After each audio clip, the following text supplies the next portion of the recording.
سلمان صاحب، سب سے پہلے تو میں جاننا چاہتی ہوں، ایک صاحب ہیں ہمارے سینیٹر فیصل وابلہ صاحب، وہ بھی نیشنل کاز کے نام پر مختلف جماعتوں سے آج کل ملاقاتیں کر رہے ہیں، بڑے متحرک ہے. پھر پی ٹی آئی مذاکرات کی بات کر رہی ہے لیکن حکومت کی طرف سے کوئی بھی سگنل نہیں آ رہا. تو بانی پی ٹی آئی کے سیاسی کردار کو کہیں ختم تو نہیں کیا جا رہا؟ دیکھیں، اس میں آپ نے دو کویسچن ہیں. ایک تو آپ نے -1 فارمولے کی بات کی ہے، اور دوسرا جو پی ٹی آئی کی طرف سے مذاکرات پر اصرار اور تکرار ہو رہی ہے.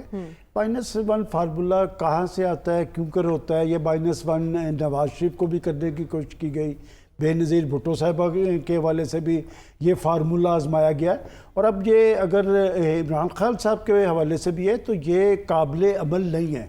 اس کی بڑی وجہ یہ ہے کہ پاکستان کی پولیٹیکل پارٹیز جو وہ تنظیمی اور سیاسی حوالے سے اتنی مضبوط نہیں ہوتی جتنی اپنی شخصیت کے حوالے سے. ان کی پہچان ان کی شخصیت ہوتی ہے، اور وہ شخصیت کے تابع اپنے آپ کو رکھتے ہیں. تو لہٰذا اگر تحریک انصاف کے حوالے سے یا ان کی لیڈرشپ کے حوالے سے کوئی یہ سمجھتا ہے کہ جی ان کو مائنس کیا جا سکے گا تو یہ خارج از امکان ہے.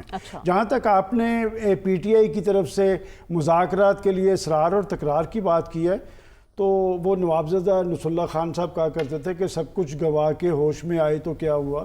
کہ ایک بات بڑی اچھی ہے، کل بھی ہم نے اسے اپریشیٹ کیا تھا کہ اگر انہوں نے ایک کمیٹی بنائی ہے اور پارٹی ذمہ داران پہ مشتمل کمیٹی ہے تو حکومت کو اس کا خیر مقدم کرنا چاہیے. اور میں نے کل ہی کہا تھا کہ اس پہ کوئی سنجیدہ کوشش اور کاوش ہونی چاہیے. آج وہی رانا ثناء اللہ خان صاحب پرائم منسٹر صاحب سے بھی ملے ہیں، اور پھر پرائم منسٹر صاحب جا کر نواز شریف صاحب سے بھی ملے ہیں، اور میری اطلاع کے مطابق ان کی تقریباً 2 گھنٹے سے زائد نواز شریف صاحب سے ملاقات ہوئی ہے. اس میں مدارس کا ایشو بھی تھا اور بہت سارے معاملات پہ انہوں نے نہ صرف ان کو اعتماد مل گیا بلکہ پولیٹیکل فیصلوں کے حوالے سے حتمی فیصلہ جو ہوتا ہے وہ نواز شریف صاحب کا ہی ہوتا ہے.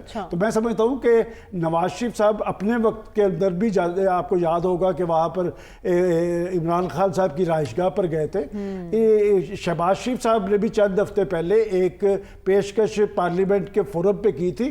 میں تو 100% اس بات کے حق میں ہوں کہ اگر آپ یکسو ہیں اس حوالے سے کہ پاکستان کو آگے کی طرف لے کے جانا ہے، پاکستان کی معاشی مضبوطی آپ نے یقینی بنا لی ہے، تو پھر سیاستدانوں کو سر جوڑنا پڑے گا. اگر آپ یہ سمجھتے ہیں کہ کسی پولیٹیکل پارٹی کو دیوار سے لگا کر آپ اپنے مفادات یقینی بنا پائیں گے تو یہ بات ماضی کے اندر عمران خان صاحب نے کی تھی، وہ بھی غلط تھی، اور اگر یہ کر رہے ہیں تو یہ بھی غلط ہے. لہٰذا میں سمجھتا ہوں کہ آج کی صورتحال کے اندر جو اسلام آباد کے اندر مین بڑی ڈیولپمنٹس ہو رہی ہے اس حوالے سے آج کی ملاقاتیں جو لاہور میں ہوئی ہیں، خاص طور پہ جاتی عمرہ میں، اور انہوں نے آج ملک احمد سے بھی ملاقات ہوئی. ان ملاقاتوں سے متعلق میں آپ سے جانوں گی چونکہ ہمارا اگلا ٹاپک ہے یہ.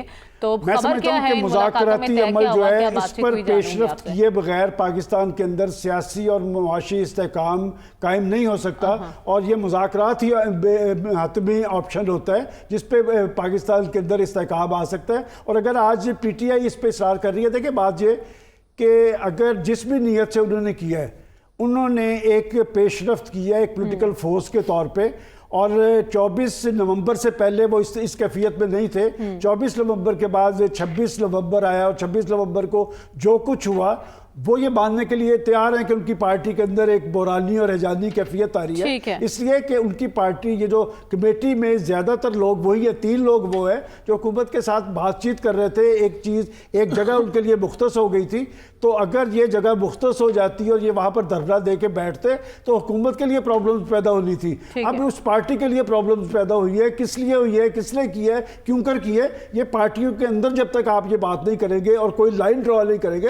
اگر پی ٹی آئی نے اس حوالے سے سنجیدہ ہے تو میں سمجھتا ہوں کہ جوابی طور پہ حکومت کو بھی سنجیدگی ظاہر کرنی چاہیے، اور مجھے لگتا یہ ہے کہ حکومت اس حوالے سے سنجیدگی ظاہر کرے گی. ٹھیک ہے، آپ کو ایسا لگ رہا ہے، اس کا مطلب آپ کے پاس کوئی خبر ہے. ہم اس بارے میں بھی آپ سے جاننا چاہیں گے. مولانا کی دی گئی ڈیڈ لائن آج ختم ہو چکی ہے، اور دوسری جانب ہم دیکھ رہے ہیں کہ حکومت نے بھی قومی اسمبلی کا اجلاس بلا لیا ہے. تو کیا سلمان صاحب سمجھا جائے کہ معاملات طے ہو چکے ہیں ان کے درمیان؟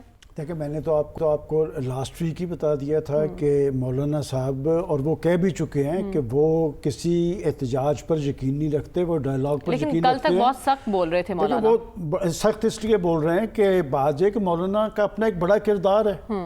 اس وقت بھی وہ فلسطین کانفرنس سے خطاب کر رہے ہیں، لیکن وہ مدارس بل کی بات ابھی تک انہوں نے نہیں کی ہے، اور یہ چیزیں ان کے درمیان طے ہے. پارلیمنٹ کا اجلاس بلا لیا گیا ہے، اور مولانا صاحب باوجود اس کے کہ حکومت میں نہیں ہیں، لیکن آپ یہ نہیں دیکھتے کہ پیپلز پارٹی ہو یا پاکستان مسلم لیگ نون ہو، وہ مولانا کے ساتھ ڈائیلاگ میں رہتے ہیں، مولانا کو انگیج کر کے رکھتے ہیں، اور یہی ایٹیچیوڈ ہے. دیکھیں بات ہے کہ پی ٹی آئی کو اس پہ ذرا غور کرنا چاہیے کہ سیاسی لوگ ہمیشہ اپنا سیاسی راستہ نکالتے ہیں، کہ آج تک جس لہج پہ پی ٹی آئی کھڑی ہے یا بالی پی ٹی آئی کھڑے ہیں، یہ کوئی ان کے مخالفین کی وجہ سے نہیں کھڑے، یہ اپنی پالیسیز کی وجہ سے کھڑے ہیں، تو انہیں بھی سیاسی راستہ نکالنا چاہیے. اور اچھی بات ہے کہ انہوں نے مذاکرات کی پیشکش کی ہے، حکومت کو بھی جوابی طور پہ پیشکش کرنی چاہیے. معیشت تب مضبوط ہوگی جب پاکستان کے اندر سیاسی استحکام ہوگا اور پولیٹیکل پارٹیز کو مل کے بیٹھنا چاہیے. مولانا کا ہم ایشو ڈسکس کریں اور آپ نے کہا وہ معاملہ طے ہو چکا